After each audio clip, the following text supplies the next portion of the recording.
เขาหาก็ออกมาออกจากน้ำมาเมื่อกี้นี่ได้พูละเล็กละน้อยนี่เบื้องของเขาก็ได้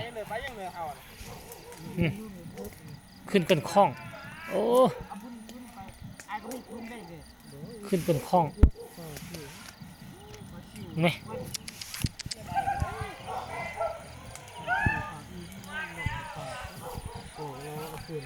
ซุ้มนี่ได้ลายอยู่เนาะ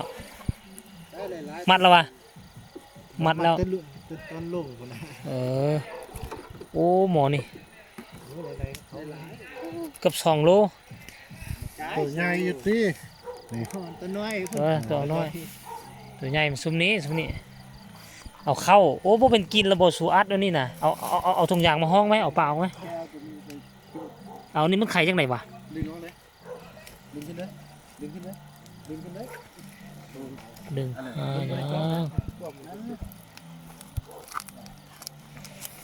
โอ้ยตายห่านี่กันปกนอกน่าเสือประมาณ3-4 โลโอ้ย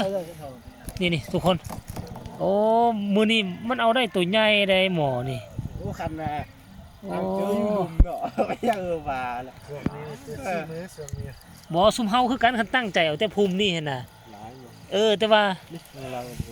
เบิ่งโอ้ตัวใหญ่อยู่ปลาอย่างตัวใหญ่เนี่ยฮะ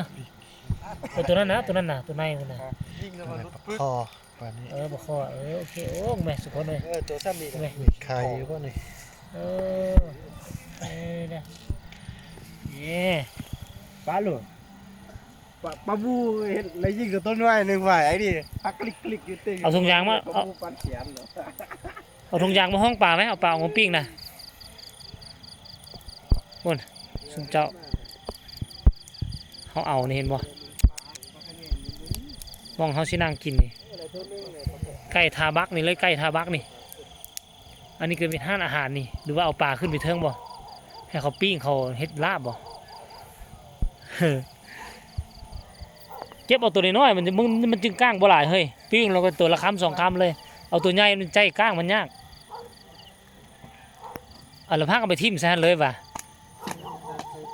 เอาทิ่มเซกตารถหันเลยบ่สู่ทิ่มเซกตารถหัน